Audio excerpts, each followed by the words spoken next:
You're listening to Simply Put, a podcast from FHN Financial. I'm your host, Will Compernal. The US Treasury began instituting what it calls extraordinary measures this week, a stopgap measure to avoid breaching the congressionally established debt ceiling.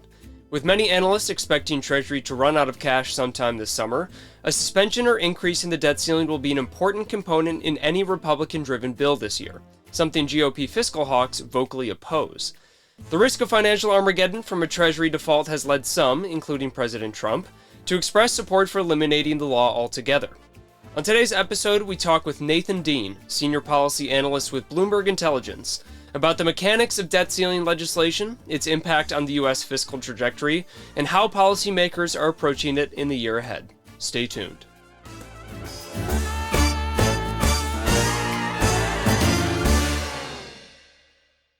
Coming up soon, our interview with Nathan Dean, but first, a quick market update.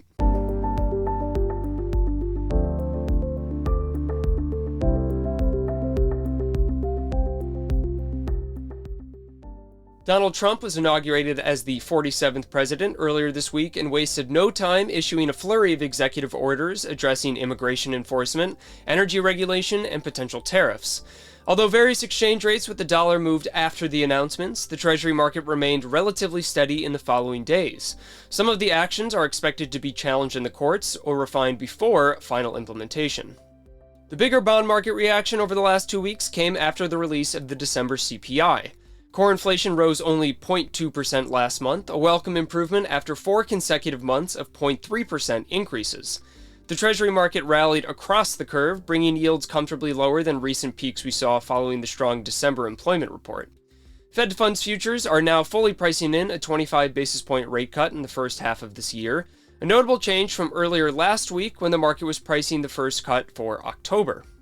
Before the pre-meeting communications blackout began at the end of last week, Fed officials made very clear they were in no rush to continue cutting interest rates.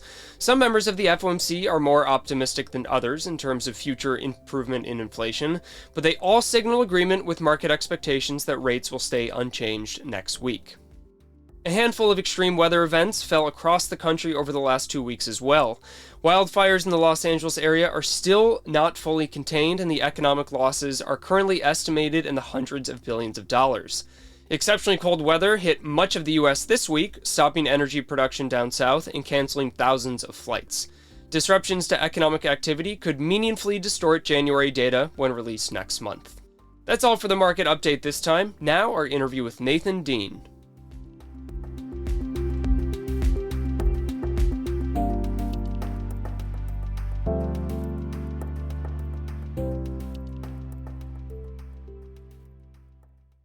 Our guest today is Nathan Dean, Senior Policy Analyst with Bloomberg Intelligence. Nathan, thanks for coming on the podcast. Thanks for having me. Really appreciate it. Our topic today is the debt ceiling, what's behind the law and what its impact is on financial markets. Now, Nathan, the debt ceiling creeps up every now and then as a political issue, and then quickly thereafter we all seem to forget about it until the next time we're close to breaching it. So just to start things off, what exactly does this law behind the debt ceiling say? Is it a part of the Constitution? What is the thinking behind it? Yeah, so, the debt ceiling is the cap in which Treasury can then, essentially meet to fund its already pre-existing obligations. And the debt ceiling goes all the way back to 1917 when, Congress used to issue on a bond-by-bond basis this debt. And then as, time went on, the U.S. government and the USA in particular got bigger. Congress then decided to actually push forth this idea of, okay, well, we're going to give a little bit more leeway to issue this debt, but we're also going to put a cap on it. Now, fast forward through time, there wasn't really much controversy with the debt ceiling going back tens and 20 and dozens of years and so forth like that, because there was something called the Gephardt rule of Dick Gephardt, where the idea was is that if Congress raised the budget, then subsequently the debt ceiling would increase as a result. However, if you go back about 20 years or so, some folks in Congress decided that instead let's try and use the debt ceiling as a way to have leverage. And that's where these fights come in. Is it's not so much a fight over the debt, because remember, we're talking about things that have already been paid for, but it's a great opportunity for members of both parties to use it as leverage to try and push policy goals. So obviously, for those of us who follow the debt ceiling, I think I speak for most people in this country and across the globe and in the markets, that the debt ceiling can be a very frustrating process. It's something that that we're stuck with until Congress were to amend it via a bipartisan law. So, as I understand it from what you said, the debt ceiling was created just over 100 years ago, not to necessarily put a curb on government spending, but to allow Congress to increase spending, but of course, put a limit on it. So the motivation was not to be a fiscal austerity motivator, but actually to just allow Congress to kind of enact appropriations that maybe before that time were not as routine in the federal government's history. So looking back, do you think it's been effective at curbing government spending? I mean, you talked about that decoupling from the Gephardt rule in the last 20 years. Right now, I think a lot of supporters hold it up as this idea of, well, this forces Congress to actually, every now and then, come to terms with the amount of outstanding debt that the Treasury has, in theory. But, as I see it, it just seems to be this 11th hour deal that puts pressure on financial markets, takes our attention away from bigger issues. How do you think it has done at effectively curbing government spending? The best way for me to frame that is it does have an impact on spending, but ultimately it is the politicians of Washington that drive what is spending and what is the deficit. For example, obviously for the people listening, I work for Bloomberg, and I have a Bloomberg terminal sitting in front of me right now. And I literally just pulled up the statutory debt limit going all the way back to 1980 to today. And it's a very thin line, in terms of going from 1980 to 1990 to 2000. And then 2002 is when we start to run more of a deficit. And it was only within the last, I'd say, 10 years that we really went quite dramatically up. And so, but that is a politician's goal. That is Congress. I tell my clients all the time, just remember that it is a bipartisan act of Congress, and then it is the president that ultimately signs off on what budgetary spending is. We'll talk about reconciliation, I think, in a little bit, because you can't have a conversation about the debt ceiling without having a conversation about reconciliation, and I'll explain all that and so forth like that. But at the end of the day, it requires an act of Congress. There has to be a bill passed by the House. There has to be a bill passed by the Senate. It has to get past the filibuster, which means it has to be bipartisan. And so, yes, I do think the debt ceiling has been effective in terms of curtailing spending in certain situations. But again, I would have to put the blame on Washington itself, because they are the ones that control the power of the purse, and they're the ones that make those policy decisions on whether to pay or not to pay, to curb or to restrict, and so forth like that. This sort of last minute effort to suspend or raise the debt ceiling that we see every now and then, it's often bundled together with this idea of a government shutdown, which almost came to fruition at the end of 2024. Are these the same thing, or are they different? No, these are different. So, the easiest way to think about it is government shutdown from an investment perspective. You largely don't have to care. There have been tremendous number of shutdowns over the last 10 years. Obviously, if anybody comes to Washington and you try and go to the museum or the zoo, you'll see that the museums are closed. If, you can't go get a passport renewed and so forth like that. So with a government shutdown, we're talking about the annual appropriations for Congress. So the fiscal year is September 30th. So by every September 30th, you have to pass a bill that pays for the federal government. And there's actually 12 appropriation bills. You got to pass, each one of these, or you do it in one gigantic package. But what happens is, more often than not, within the last 10 years, Congress fails to come to an agreement over that. Because again, it is a point of leverage. Because if I am in the opposition party, for example, I want to push for policy goals in order to insert that into the bill. The reason being, here's a perfect example. So Dodd-Frank was the bill signed in response to the financial crisis. There was a provision of Dodd-Frank called the swaps push-out provision. This occurred under the first term of President Obama. So after that bill was passed, the couple of Republicans came up with the idea, and this is House Republicans, came up with the idea that we will include a repeal of the swaps push-out provision. This provision required investment banks to push their swaps away from their FDIC-insured affiliates. We're talking around $40 billion in excess capital amongst all the large banks. So this provision was included in a government shutdown fight.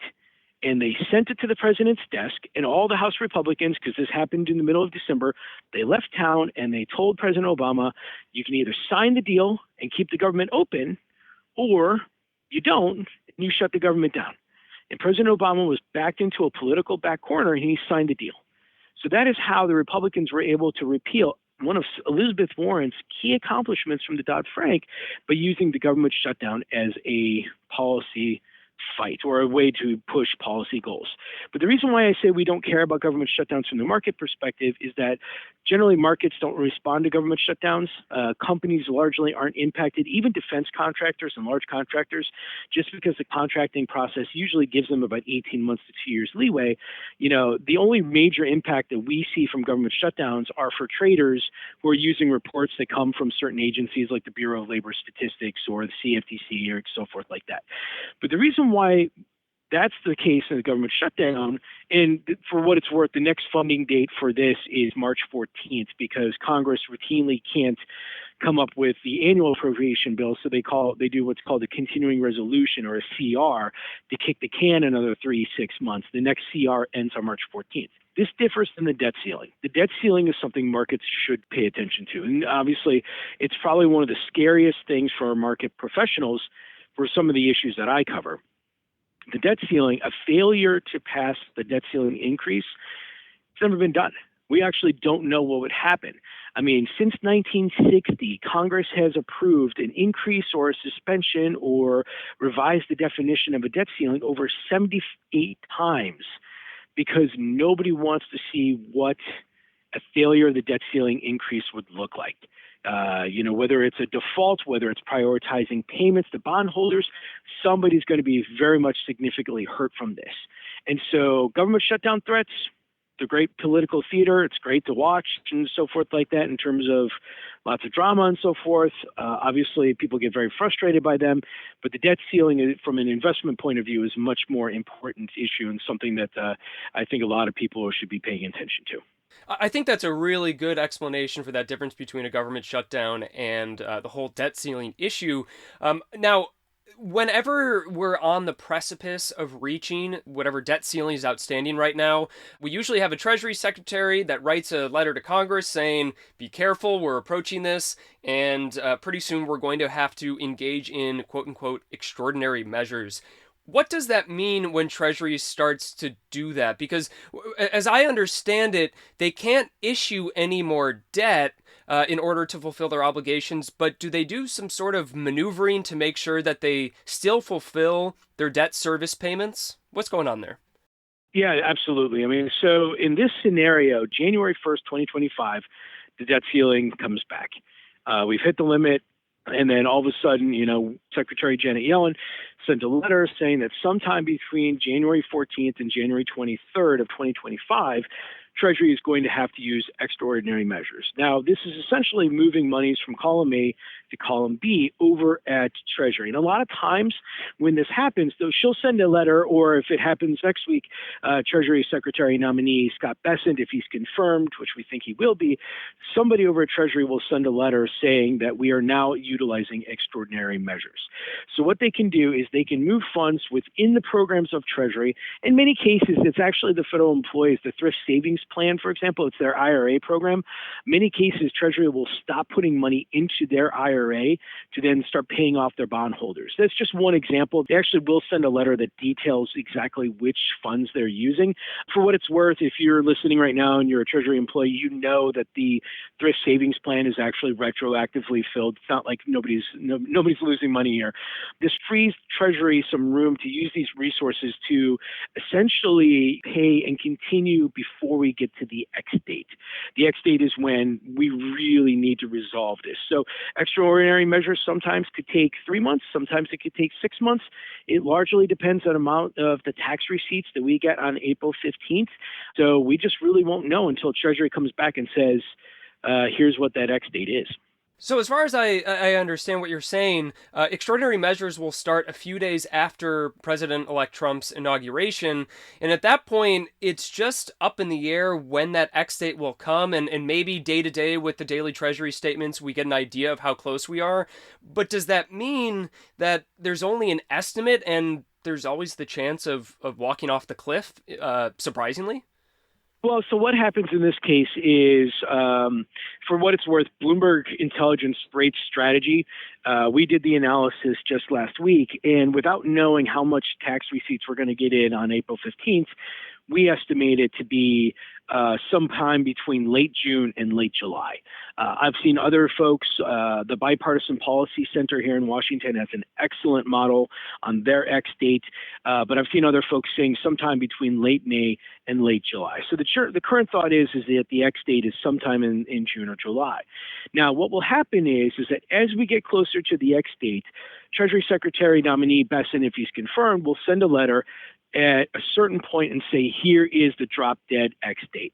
And so that is the date in which Congress will have to fix the debt ceiling, or else the markets will begin to get spooked. I mean, I would argue that certain treasuries, you'll see them actually move anyway in advance of this debt ceiling X date, but you usually will get a 2 to 3 week notice before the actual X date. So it puts additional pressure on Washington to come up with a deal, because in many instances, Washington doesn't want to actually make a deal unless they're pushed into a political back corner and they're faced with a you must do something or X, something bad happens type of situation. Maybe you already alluded to this earlier, but the idea of treasuries being the risk-free asset in financial markets, I mean, even if there was, let's say, 3 days where Treasury couldn't honor its debt obligations, that really takes away market confidence from treasuries just being this totally risk-free asset. Is there anything that might step in to fill that, or is it such a hypothetical right now that we really don't even want to entertain, that it's hard to know what would become that kind of anchor of the financial system? So I would lean on the hypothetical. The reason being is that I don't think anybody truly wants to see the debt ceiling breached. Nobody wants to go through this situation. And so, obviously you see Treasury yields move, certain Treasury yields move in advance of this. But I would say in terms of, this is big. I mean, the S&P obviously downgraded the United States, its sovereign debt in response to one of the earlier debt ceiling debacles. I call it a debacle because I think most people would argue this shouldn't be occurring. But, I would just say that, politicians, this is a game. This is a game that they've played multiple times, and it's a game in which, you hold to your fire, you hold to your negotiation position, you hold your feet. And, we often have a joke here, how these negotiations play out. Well, do we have a deal? So the question is, do you have a deal? No. No, no, no, no, no, no, no. Yes, you have a deal. Oops, no, you don't have a deal. A couple more no's. And then until the exact moment in which people begin to get much concerned and the markets really begin to respond, that's when you come together for a deal. So I'll just say that as we go through this process, just remember, it's a lot of headlines. It's a lot of headline risk. It's going to make a lot of people nervous. But both Republicans and Democrats, I don't think any of them, if you look at them writ large, neither party really wants to see the debt ceiling breached. It's a very expensive and risky game of chicken, it seems like, in politics. We had a guest on recently talking about tax policy, and a big part of that, of course, is budget reconciliation within the Senate. Is this something, raising or suspending the debt ceiling, something that can happen within a budget reconciliation bill, or do you need the supermajority in the Senate to get it passed? Okay, so reconciliation, just to give you a little bit of background, and Will, I hope you'll give me some leeway here. We're recording this on January 16th, and the reason why I bring that recording date up is because the current thought right now is a one reconciliation bill. This actually goes back. So what reconciliation is that it's a budgetary maneuver. It's not that allows you to bypass the filibuster in the Senate. So you need just a House majority. You need a Senate majority, and you can bypass the filibuster and get to the president's desk. This is how President Obama got Obamacare through. This is how President Biden got the Inflation Reduction Act through, and this is how President Trump got the 2017 tax cuts through.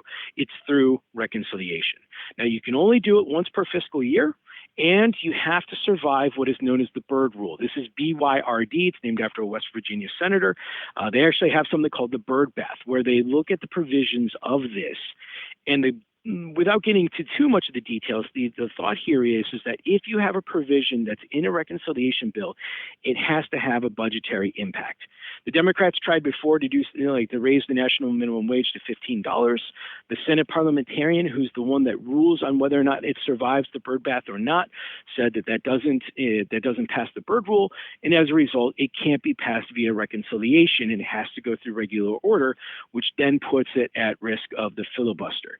So the reason why I mentioned that we're recording this on January 16th is because things are moving fairly quickly here. So back in December, the thought was that you were going to have a two-stage reconciliation bill. Because remember I said September 30th, you could do one in 2025 in the first three quarters, and then you could do one in the fourth quarter of 2025. The first one was originally going to be border security, domestic energy production, and defense. To essentially boost up, in fact, the House Freedom Caucus just put out their goal, $100 billion extra for immigration and so for immigration enforcement and so forth like that. The second bill would then be for tax reform. Over the holiday break, that has now changed. President Trump and House Speaker Mike Johnson are now pushing for, quote, one big, beautiful bill that includes everything. So it would include immigration spending, it would include defense, energy domestic production, tax reform, maybe implications for the Inflation Reduction Act, and then finally, the debt ceiling. Now, the debt ceiling, I do not think will be included in the reconciliation procedure. The reason being is that President Trump is adamant that he wants the debt ceiling done with. In fact, if you may recall, back in December, right before we had a potential government shutdown, President Trump continually said that he wanted the debt ceiling done with, or at least the debt ceiling addressed under the Biden administration. Now, yes, you can put the debt ceiling. I think you can put the debt ceiling in the reconciliation. The reason why I don't think it's going to happen, however, is that the Republicans have a 220 to 215 majority, and once at least Stefanik and other members go to join the cabinet of the Trump administration, you're looking at 217 to 215. So part of the problem with this is that you can only afford to lose 3 to 5 votes for Republicans, and 43 Republicans that I can count have never voted for a debt ceiling increase ever. And we've seen statements from House Freedom Caucus members that they would never support a debt ceiling increase ever. And so that's why I don't think the debt ceiling will be included in the reconciliation bill. So then what happens? Then you got to pass it via regular order, and it has to be done before this X date. And we've seen statements from House Speaker Mike Johnson to potentially include it alongside California aid for those wildfires.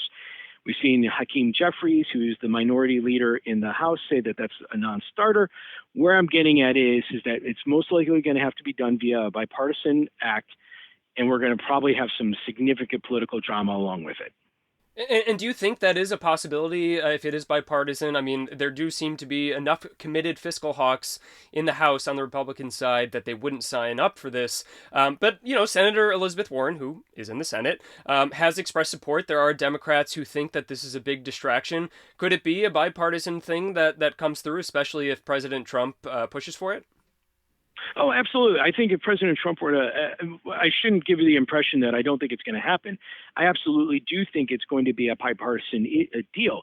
If the deal comes up, for example, they say in the Senate, we're going to just do a pass of the increase of the debt ceiling, no provisions attached, you could pass this thing today. I think most people would say, be done with it. No provisions whatsoever. I think if you get into a game of chicken, I think that most people will then fold of both parties as they get close, because I don't think either party wants to see a debt ceiling default or a prioritization of payments and so forth. But you have to play the game to get there. And so that's where I think the political drama is going to come from. But again, if Elizabeth Warren and other Democrats in the House and so forth, it's going to have to be passed with Democrat votes. And if a bill comes up, and it's just a clean increase, no provisions attached, or if it's got a little bit of fiscal reduction in there, maybe, I don't know, but I think certainly this will pass before the X date. We're giving it an 80% chance of passage. We talked about how financial markets can get spooked in the kind of final days or hours before a debt ceiling resolution is passed. Do you think if the debt ceiling is entirely removed, that will spook financial markets and sort of think, oh, now there's never going to be a limit to how much debt we issue? Or is the bond market just going to be relieved that, okay, this is no longer something that is going to distract us? So I think most folks would rather have no debt ceiling at all than with the idea that Congress eventually could police its own deficit. I know I say that, and there's probably folks laughing right now saying, well, oh my God, look at the deficit right now. Why are you saying this? But I think most traders would say, I'd rather just get rid of the debt ceiling, just because I know the clients that I've spoken to, a lot of them will say, they'll say a lot of not nice words about it, just because it's not something that they want to deal with. They want certainty, and markets especially want certainty in terms of what politicians are going to be doing. And look, you're never going to get certainty from Washington, but this is a man-made crisis. This is something that it's self-inflicted and so forth. So I think if you get rid of that, I still think that Congress is going to be, they're still going to spend, and obviously the Department of Government Efficiency, Elon Musk, the Doge Committee, if you will, they're going to be looking at reducing the deficits. This tax reform bill that we talked about, that could add $4.6 trillion to the deficit if there aren't any budgetary offsets for it. The deficit is something that, that I think a lot of people are going to be beginning to look at.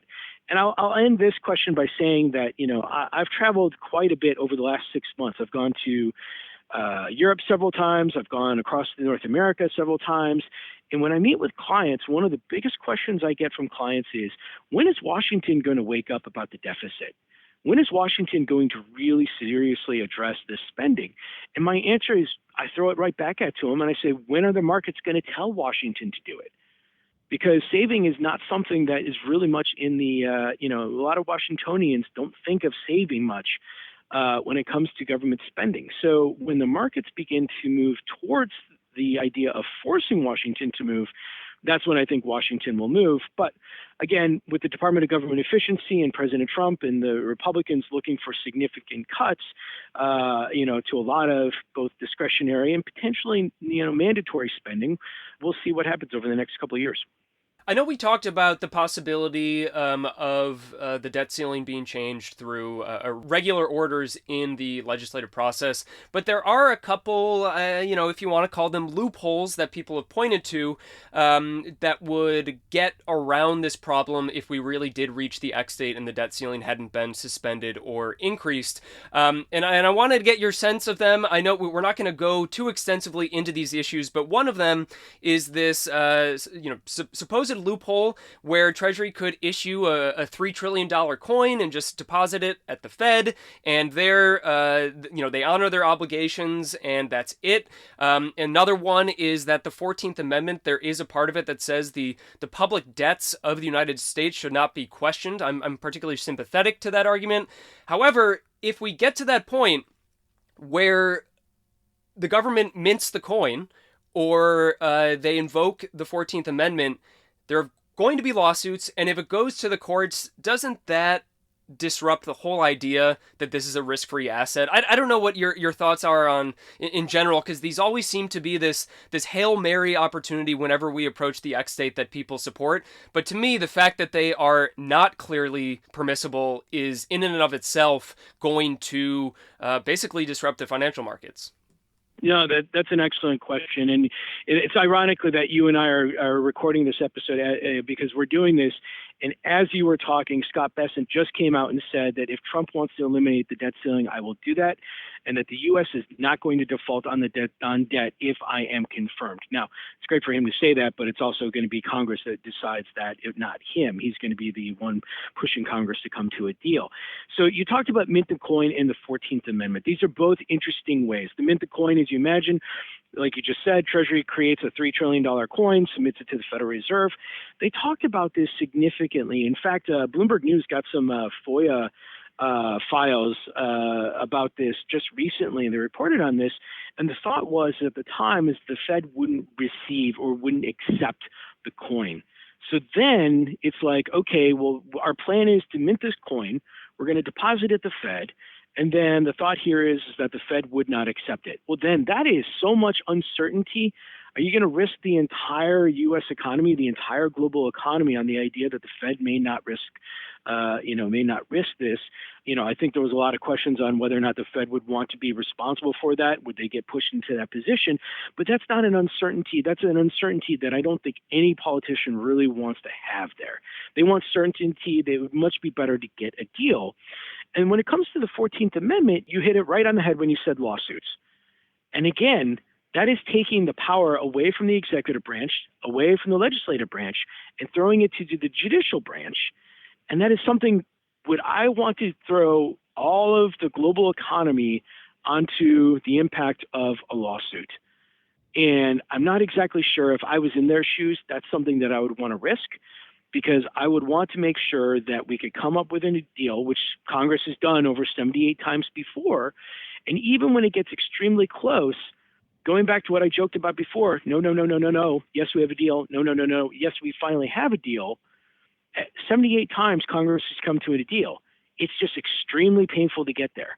I just think that if we were to get this situation again, mint the coin, the 14th Amendment, potentially they could work. I'm not a lawyer, but it's not something that if I was sitting over at Treasury, would want to gamble with. Well, let's cross our fingers for a 2025 and onward, free of debt ceiling drama. Nathan Dean, thanks for coming on the podcast. Thank you very much for having me. I really appreciate it.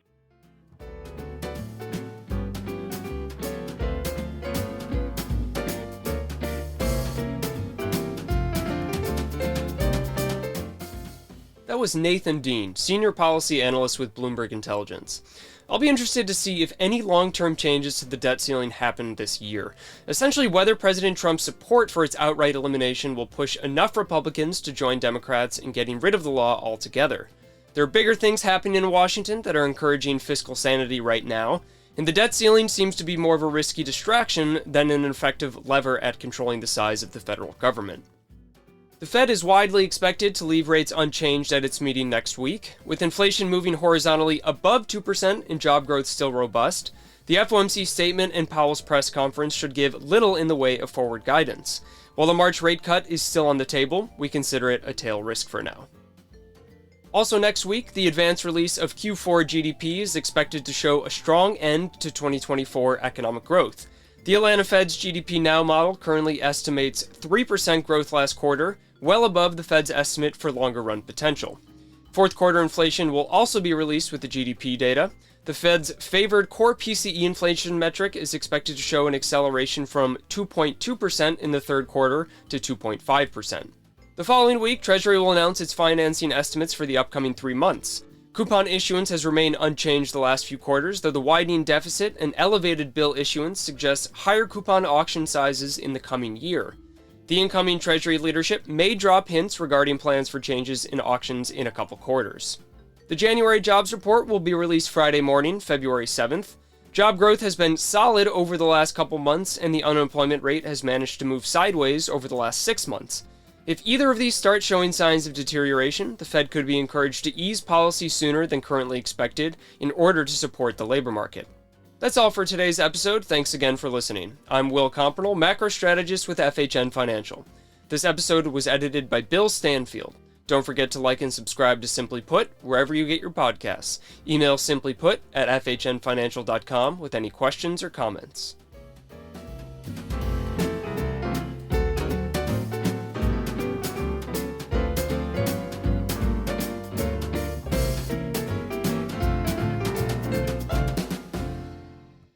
This podcast is presented for informational purposes only and is not intended as an offer or solicitation with respect to the purchase or sale of any security.